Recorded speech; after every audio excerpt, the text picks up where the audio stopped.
ஆட்சி பொறுப்பேற்ற முதல் நாள் முதலமைச்சர் போட்ட முதல் கையெழுத்து மகளிருக்கு கட்டணமில்லா பேருந்து திட்டம், விடியல் பயண திட்டம். இந்த கட்டணமில்லா பேருந்து திட்டத்தின் மூலமா இன்னைக்கு ஒவ்வொரு மகளிரும் மாசம் 1000 ரூபாய் வரைக்கும் சேமிக்கின்றாங்க. இந்த 4.5 வருஷத்துல கலைஞர் விடியல் பயண திட்டத்தின் மூலமாக கிட்டத்தட்ட 950 கோடி பயணங்களை மகளிர் மேற்கொண்டிருக்கிறாங்க. 960 crore trips எடுத்திருக்கிறாங்க. இதுதான் ஒரு திட்டத்துடைய வெற்றி. அது மட்டும் இல்ல, குழந்தைங்க பள்ளிக்கூடத்துக்கு வரணும், படிக்கணும்னு முதலமைச்சர் காலை உணவு திட்டம்.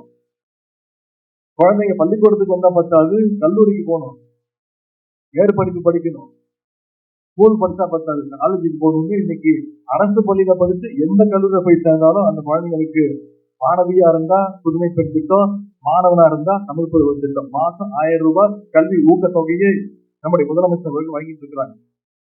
இப்படி பல்வேறு திட்டங்கள்